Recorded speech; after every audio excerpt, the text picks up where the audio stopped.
Rio de Janeiro é conhecida como uma cidade partida, é um termo que foi cunhado sobre essa realidade do Rio de Janeiro.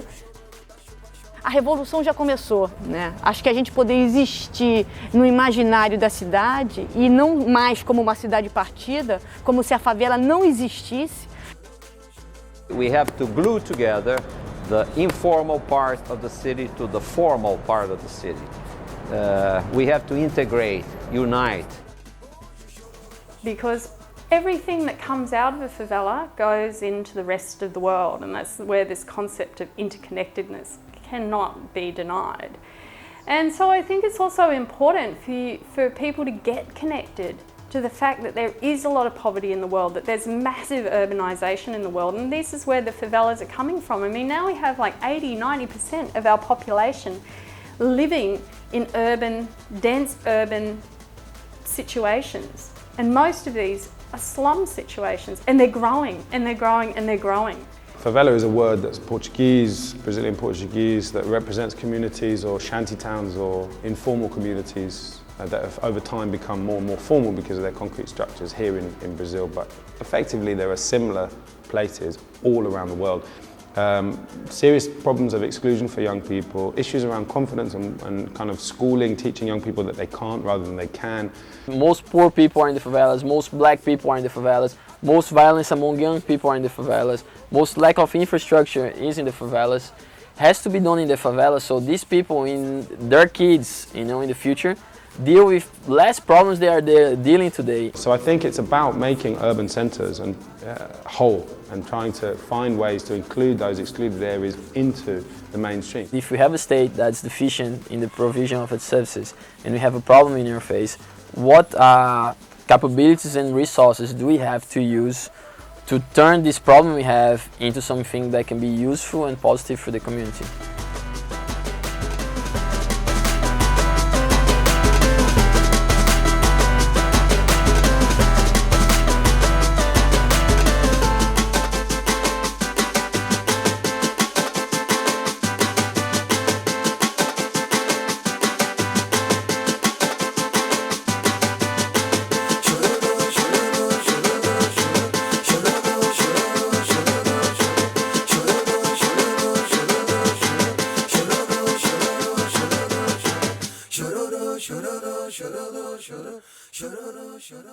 The biggest growth of cities in the world is going to be in developing countries, and for the first time in human history nowadays more people living in cities than not in cities, and favelas are the segment of cities that are going to grow the most. So it's very special to have this kind of innovation here, and hopefully the elements and the sequencing they came together can be disseminated and adapted somewhere else to be developed in Rio, in Brazil and around the world. O Rio de Janeiro tem 1.400.000 pessoas vivendo em favelas, em moradia informal. É 22% da população do Rio de Janeiro. Então não é correto, não é digno que essa quantidade imensa de pessoas sejam estigmatizadas, né, por viver em moradias informais, né, que isso faz parte da história da cidade. We have over 1,020 favelas in the state of Rio de Janeiro, over 780 within the city municipal area of Rio de Janeiro, and favelas are part of the city. As favelas do Rio de Janeiro têm pelo menos 100 anos, a primeira delas na Providência, mas elas incharam mesmo na metade do século passado. Basicamente por conta de fluxo migratório do Nordeste do Brasil, uma parte de Minas Gerais, então tem muito essa característica que também me afetou, eu sou nordestino. Aquele era um universo que eu conhecia bem e cada vez mais procuro saber que tipo de soluções a gente pode trazer a partir disso.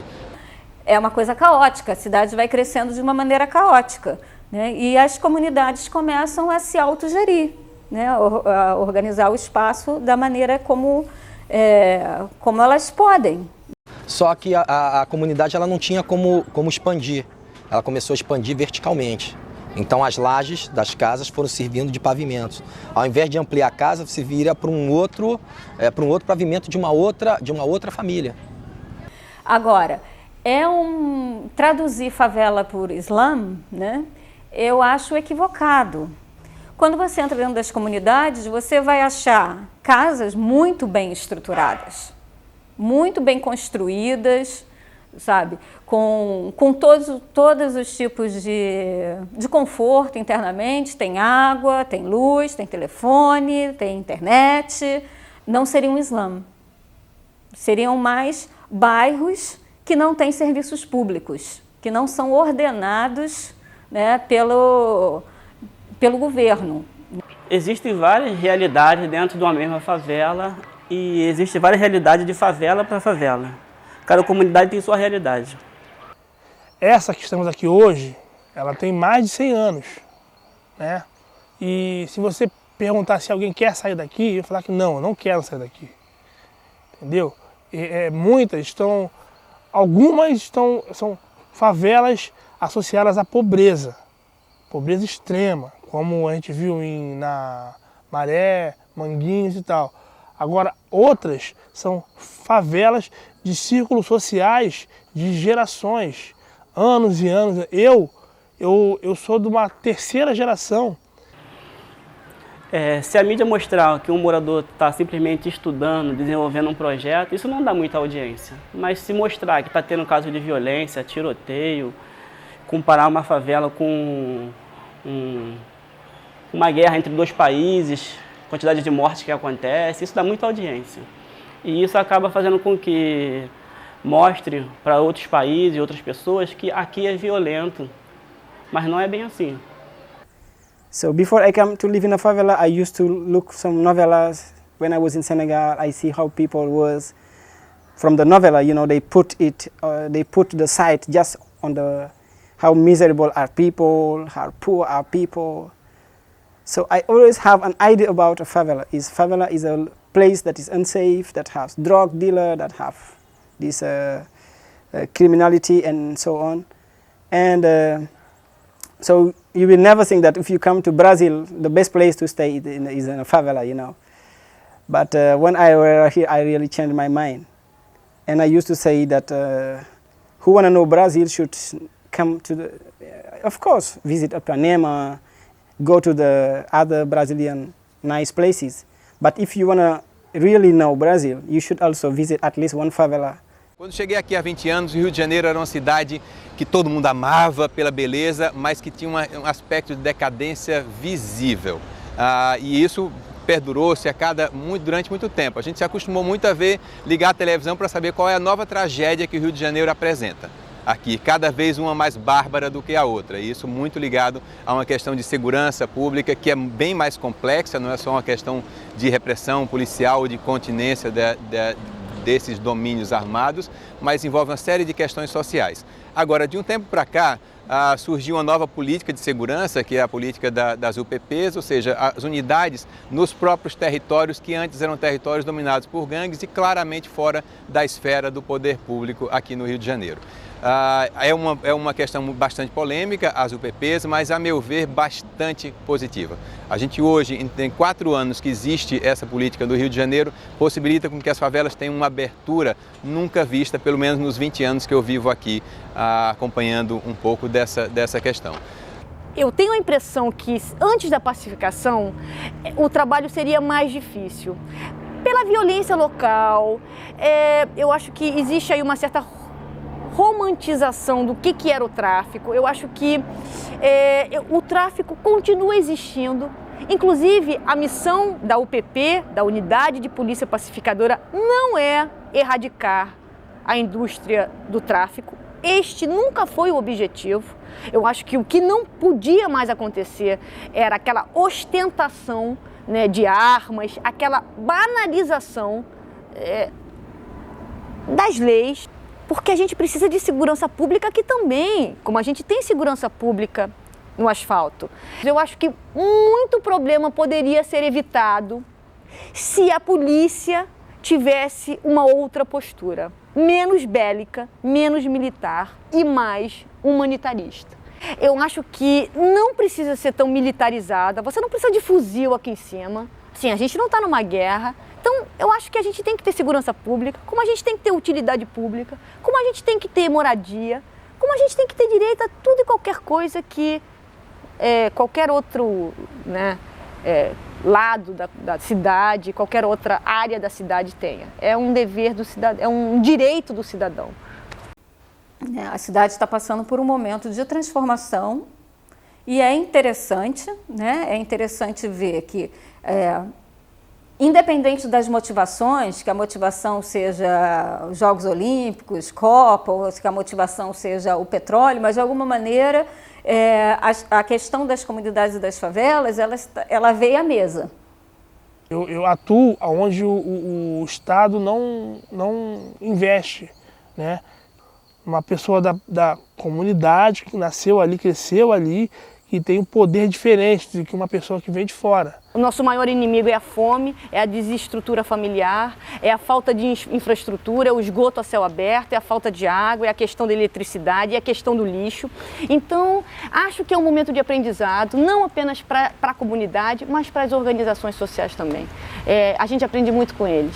Eu melhoraria o sistema de esgoto, porque quando os bueiros ficam vazando água, asfaltaria alguns buracos que tem na rua e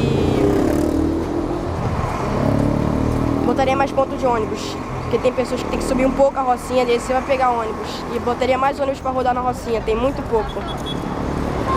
Olha, uma coisa que eu mudaria o transporte, primeira coisa, mudaria o transporte, e a segunda era um banco, que é uma coisa que nós não temos aqui. Mas o transporte são os piores de todos. Então aqui se improvisa muito. A pessoa improvisa para sobreviver. Então a gente tem um ditado aqui no Brasil que diz que a gente vende o almoço para comprar a janta, e é mais ou menos isso. A gente sofre durante o dia para quando a gente chega em casa, os filhos da gente, os familiares da gente terem um pouco mais de conforto, né? Só que amanhã é outra luta, é outra guerra. E essa guerra não termina. Continuamos com problemas sérios de violação de direitos humanos, principalmente de mulheres e crianças que são exploradas no trabalho doméstico, crianças que não estão nas salas de aulas, nas escolas, e não podemos fechar os olhos para essas situações. A partir do momento que chega a cidadania, né, que você paga impostos, paga tributos, você pode exigir alguma coisa. Aqui antes era um território sem lei. Não digo, o Estado ele não vinha, ele não participava. Sabia que aqui existiam seres humanos, mas ele não tratava como se fossem seres humanos, tratava como lixo. Hoje não, hoje o Estado já tem um olhar diferente. E também impulsionado, obviamente, que por ONGs e algumas entidades mundiais que perceberam que ali existem seres humanos, faz parte do Rio de Janeiro. Não me sentir, porque eu já me sinto parte da cidade, eu sempre me senti, mesmo quando aqui tinha tráfico, eu nunca me achei diferente deles, mas eu quero que eles me vejam como um igual, como morador da cidade. Aqui você tem profissionais de altíssima qualidade em todos os ramos, você tem bons pedreiros, você tem bons padeiros, você tem bons farmacêuticos, você tem estudantes aqui de nível superior, você tem tudo dentro da comunidade. Só que essas pessoas não foi legado a elas, né, o direito de se sentirem donas das suas profissões, e principalmente devido ao fato de morarem num local pobre. Então, a partir do momento que você mora no local pobre, você é um péssimo padeiro, você é um péssimo pedreiro, você é um péssimo qualquer coisa, porque você não existe, você mora naquele lugar. Então, no terceiro mundo, as pessoas valem pelo seu endereço, elas valem pela sua aparência, elas valem pelo seu conhecimento de relacionamento. Elas esquecem que, na verdade, você vale pelo fruto do seu trabalho, se o teu trabalho tem qualidade ou não. Ali que você vai medir.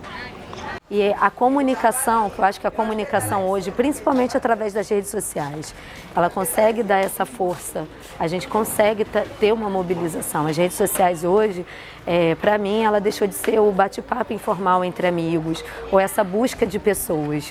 Eu acho que a gente também pode trabalhar profissionalmente, pode trabalhar por uma causa maior, um objetivo social, de mobilizar, de levar reflexão, provocar debates, discussões, formações de opinião, e construir essas oportunidades também.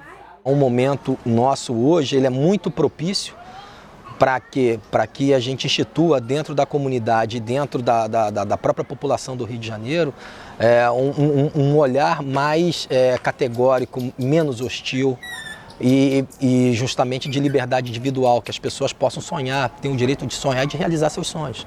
Então isso eu acho que é ser um cidadão. A partir do momento que você não pode sonhar, que você não pode realizar seus sonhos, você já não é mais nada. Você é prisioneiro dentro, você não tem grades, mas as grades da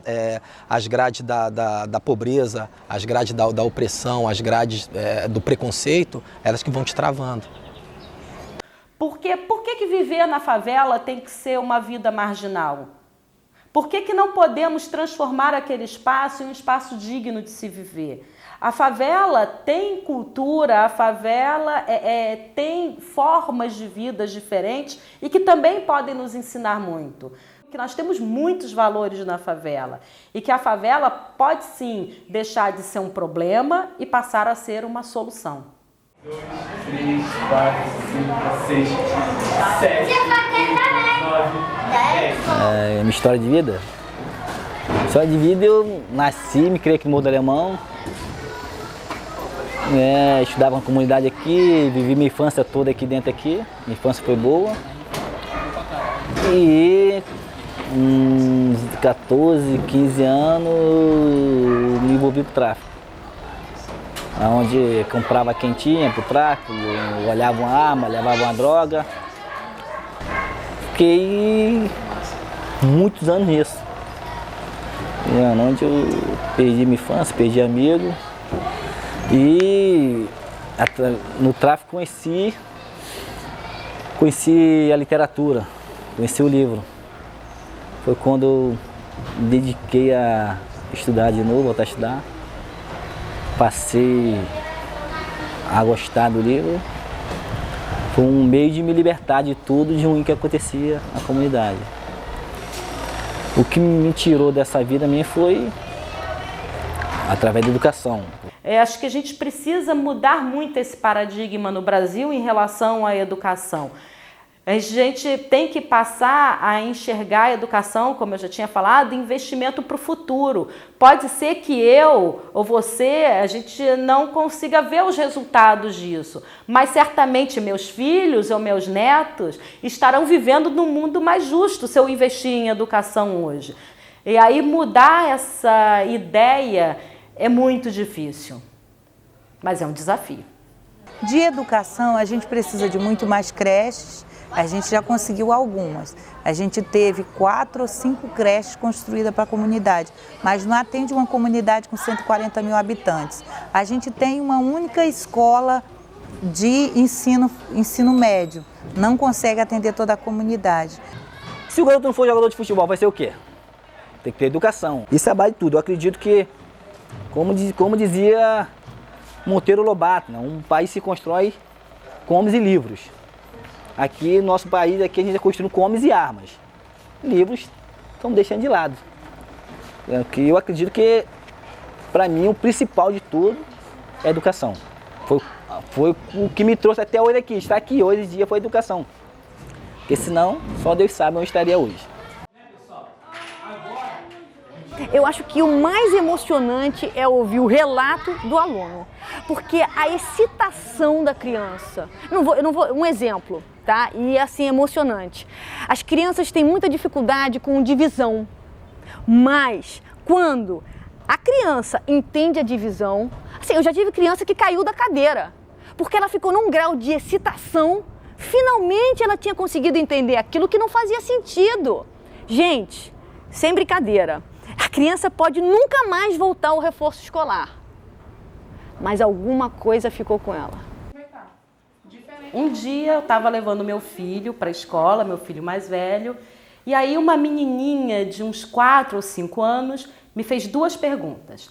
A primeira foi: você é professora de balé? E a segunda: e quando é que você vai dar aula para mim? E pela primeira vez na vida eu entrei numa favela. Fui até a favela, uma favela cheia de pessoas armadas, onde o tráfico de drogas dominava toda a comunidade. Me ofereci como voluntária e comecei a dar aula para 12 meninas. E tinha mais 100 crianças querendo fazer aulas de balé. E então eu vi que sozinha eu não ia conseguir dar conta de tudo que aquelas crianças precisavam. Eram crianças vítimas de violência doméstica, de exploração do trabalho infantil, abuso sexual e tantas outras violações. As aulas de balé, na realidade, era um espaço lúdico de vida para aquelas crianças, mas elas precisavam de muito mais. A partir desse momento em que fundamos a instituição, então começamos a ampliar o atendimento não só para as crianças, mas para as famílias dessas crianças e para a comunidade. Usually, these extra activities are just for people who are really rich. You know, so you register your kids in a swimming pool to do some swimming course, football, soccer course, volleyball course, ballet dance course. Imagine a poor people want to do the same and pay. We not afford it. But here we let them live as they are in the same level as every kid in the world. Então nós entendemos que somente a educação pode transformar a vida de uma pessoa, não importa onde ela esteja morando, onde ela nasceu. O que importa é onde ela quer chegar. E nós queremos, com essas oportunidades, diminuir a exclusão social e a igualdade poder ser mais vivenciada através da educação. Desenvolvo um trabalho no Morro dos Prazeres, na região centro-sul aqui do Rio de Janeiro, há 11 anos. Ele chama-se coletivogalera.com. É uma sequência de transformações. Eu fui dançarino durante muitos anos e aí comecei como um grupo de dança lá nos Prazeres. Descobri que eu não queria revelar talentos nem nada disso, eu queria trabalhar arte como uma dimensão capaz e possível de fazer grandes transformações no universo interno daqueles meninos e meninas. Depois do Dança pra Galera veio a Galera.com, que era o núcleo de produção audiovisual, produção gráfica. Então aquela turma tem uma dificuldade muito grande de expressão em termos de literatura ou coisa assim, mas tem uma capacidade pictórica incrível de se expressar. Então eu queria trabalhar muito com essa facilidade que também a arte, mais uma vez, poderia trazer para a expressão daqueles meninos, tratando da realidade deles. I think the idea was to use DJing and music as a form of media self-expression to get the word out. Of course, showcase the life in the favelas. I've always been about showing people the other side. I think the biggest thing that really upsets me, and why I got involved in tourism as well, was to show the other side, to show that the favelas are not these garbage pit holes of like just crime and bad people and drug dealers and murder, and you know, after a while we get tired of this idea. Como aqui eu tive uma tragédia pessoal, fui resgatar um rapaz que faleceu nos meus braços, ele morreu por causa do tráfico de drogas, então eu queria fazer alguma coisa para mudar o futuro desses jovens, entendeu? Que não faziam muita coisa, ficavam com tempo ocioso demais e sendo uma ferramenta para o tráfico ou para coisas tão piores quanto.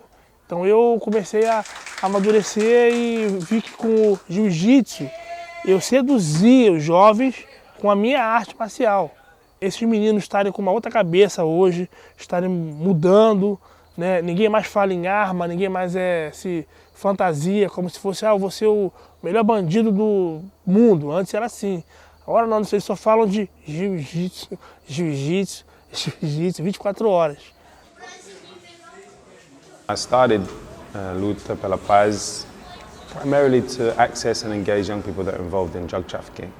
Rio has a serious issue with young people's involvement in armed groups who dominate communities like Mare. Unfortunately, this is a problem that affects almost all favelas across the city. So in the beginning, I think it was an instinctive response to a very tragic situation, and that was my instinctive response. I was walking in a community, I literally turned the corner and walked into a young person holding what I later learned was an M16. And instead of immediately being terrified, my first kind of thought was, what a tragedy, this is terrible, this is awful, what a waste of life for a 13-year-old to be in a situation like this. Fear definitely came later, but that was the initial response. So it was an instinctive response to what can I do about the situation. Well, I've been boxing as a young person. I knew the power of boxing in terms of engaging and accessing young people that don't traditionally go to other sorts of projects. So as a first step, that's what Luta pela Paz was. It was a boxing club that had what was called a citizenship class at the time, where young people would have the chance to discuss and form opinions and learn about cognitive thinking processes and so on.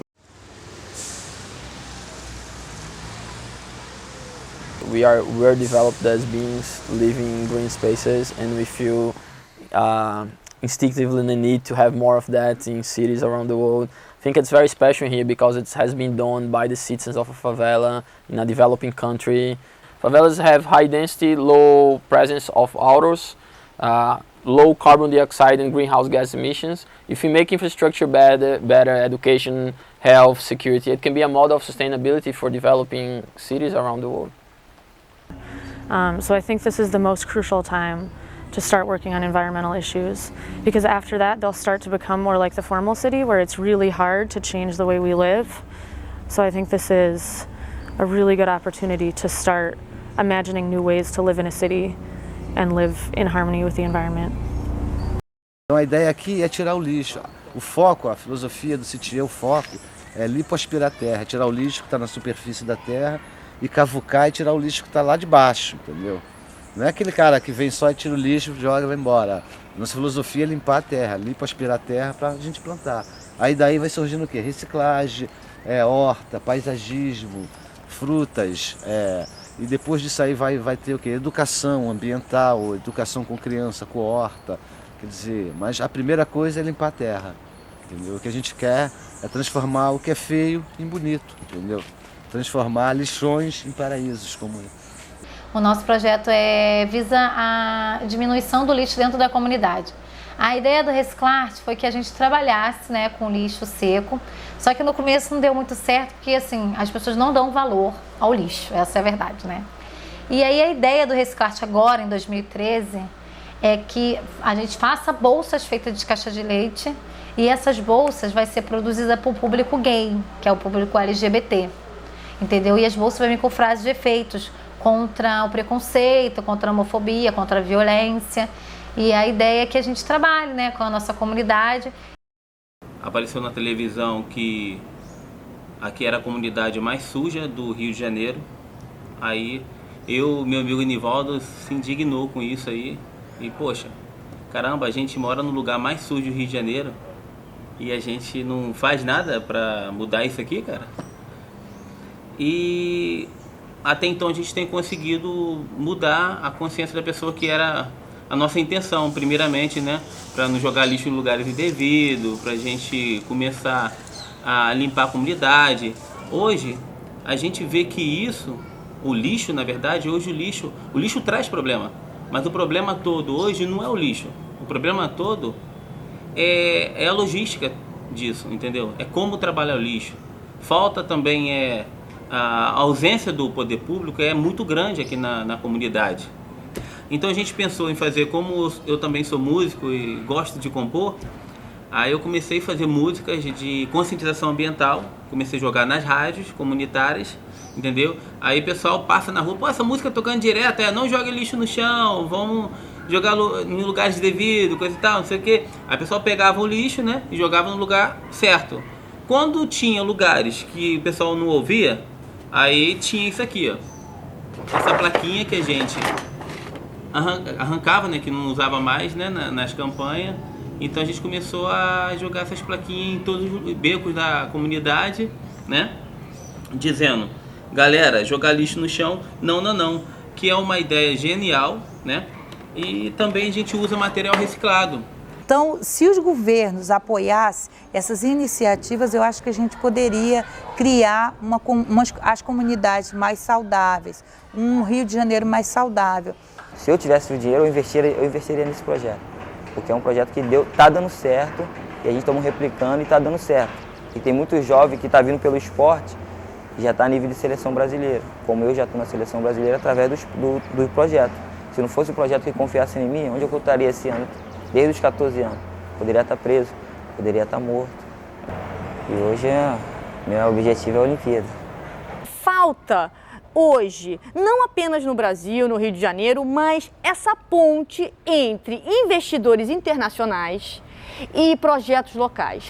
Eu acho que o retorno financeiro, que é uma coisa que o investidor está preocupado, né? O impacto social do seu investimento. Eu acho que para o investidor, né, ele ter essa garantia do projeto social local, né, essa ponte, é como se fosse uma chancela. Eu acho que o resultado para ele seria muito maior, né, o investimento em um projeto social local que dê frutos.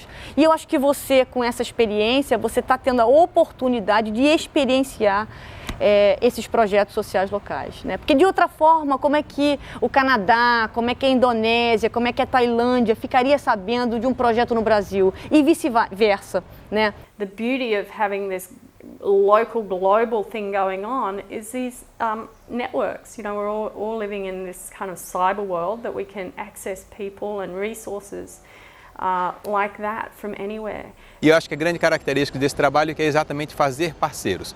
Nós nunca tivemos nenhum tipo de apoio, continuamos em 11 anos sem assim, apoio não, tivemos muitos apoios, pequenos apoios, muita gente que entrou nisso, mas nenhum patrocínio disso.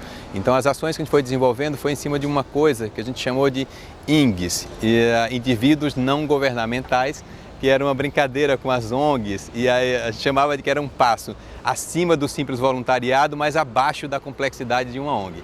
Esses eram os INGs, assim, cada pessoa que tinha algo que poderia colaborar para aquele universo, trazia, a gente somava e aí criava um mosaico grande que impactava na vida de dezenas, centenas de crianças e jovens que foram ao longo desses anos. Tem um canal direto para falar conosco aqui na instituição, tem o Fale Conosco, e aí podemos trocar ideias e ver a melhor forma de ajudar. Às vezes as pessoas acreditam que não podem ajudar, eu não posso ajudar porque não tenho recurso financeiro. Só que a ajuda vai muito além de recurso financeiro. Às vezes uma carta para uma criança, um trabalho voluntário podem fazer toda a diferença. Entendendo o seguinte, gente, não vamos tentar reinventar a roda, vamos ver o que já está acontecendo localmente e vamos tentar ajudar essas iniciativas locais. Outra coisa importante das ONGs é que as ONGs muitas vezes trabalham com o potencial do morador local. Isso que é interessante, entendeu? As ONGs vêm mais perto, conversam mais com o morador. O Estado fica um pouco meio afastado nessa parte, entendeu? Na hora de desenvolver o projeto, muitas vezes o projeto vem de cima para baixo. As ONGs já dialogam muito mais com o morador local e começam a descobrir quais são as principais potências do morador para desenvolver os projetos. Eu não vou conseguir mudar o mundo, mas eu consegui fazer um pedacinho pelos meus semelhantes aqui, acho que eu já vou estar fazendo muita coisa, entendeu? Mesmo sem apoio financeiro, sem patrocínio, acho que o trabalho tem que prosseguir assim. And it's also around saying, what can I do as an individual? What's that instinctive response that I can do, which was my first step into Mare. What do I understand? Well, I know boxing, and I know that having boxed in a number of places, it's a great way to talk to young people. So what should I do? Let's set up a boxing club here with a social focus. I'm not saying that everyone has to do a similar thing, but potentially they could find out another organisation in communities near to them that need their support and need their time. Could be an hour a week. You know, that makes a big difference. Eu queria aproveitar até essa entrevista, que eles ouvissem isso e viesse a conversar com a gente, né, algum tipo de parceria, viesse visitar os projetos aqui na comunidade, entendeu? A intenção de cada projeto, sentasse aqui conosco para ver as nossas propostas, o que a gente já faz, sem ajuda de ninguém, a iniciativa própria da gente, indignação nossa de querer mudar, boa intenção de querer mudar a nossa comunidade. Tá entendendo? A ideia dos INGs, quando a gente quero até retomar essa ideia do indivíduo não governamental, é uma via de mão dupla, já é uma afirmação dessa conexão, que eu digo são valores intangíveis, maiores do que um apoio que possa existir durante um tempo, ou coisa assim. Precisamos de apoios pontuais? Com certeza, sempre precisamos de recursos para as ideias que não faltam para essa turma criativa. Mas eu acho que a coisa mais interessante que pode ser trazida de apoio é a visibilidade do trabalho deles para fora do país, para fora do Rio, para fora do domínio da própria favela e também conhecer experiências que venham de fora. Esse intercâmbio eu acho que é o maior ganho que a gente pode ter. A gente vê que tem pessoas que têm o mesmo objetivo e que precisam, às vezes, assim, de uma oportunidade de se encontrar para poder somar essa força e fortalecer de fato o que está acontecendo no meu, no seu, no nosso território, no nosso lugar, no nosso mundo. Eu acho que uma coisa que a comunidade, todos nós, eu me incluo também, uma coisa que a gente está aprendendo é o seguinte: se a gente não se juntar, não há possibilidade. being informed and being educated. Like, inform yourself, find out what's really going on. The information that you're being told on television may be real, may not be. Né? E a ideia é essa mesmo, é unir a cidade, é entrelaçar a gente e fortalecer essa rede social. Eu acho que a gente pode repassar esses equipamentos que a gente tem, a expertise no que a gente tem feito aqui, a gente pode estar replicando em outros lugares, em outros países, em outros estados. O que nós aprendemos fundamentalmente são 2 pontos. Um, é sempre dar uma chance para o improvável. O improvável não é impossível. Às vezes, aonde a gente pensa que não há possibilidades, existe possibilidades. Outro aprendizado que acho que a gente pode deixar não só para o Brasil, mas para outros lugares, outras comunidades no mundo inteiro, é o poder de se indignar. Quando o ser humano perde o poder de se indignar por conta da violação dos direitos humanos, por conta das guerras, por conta da opressão, ele perde a essência do próprio ser humano. Aquele que tem o poder de se indignar, ele é movido por uma energia, uma força de alocar outros recursos, chamar outras pessoas, unir forças para conseguir modificar uma situação. Quando perdemos esse poder da indignação, as coisas ficam paradas, o mundo não evolui. E esse foi um aprendizado coletivo aqui na instituição. Então, a multiplicação dessa indignação consegue promover a união das pessoas. E quando você consegue unir pessoas por um bem comum, você tem uma grande força transformadora. Eu acho que a gente está, sim, num momento de novos paradigmas, século XXI. Eu acho que o que colava até século XX não cola mais no século XXI. Eu acho que o que a gente busca não é mais apenas dinheiro, não é mais satisfação financeira. Eu acho que a gente está começando a descobrir aí uma outra verdade.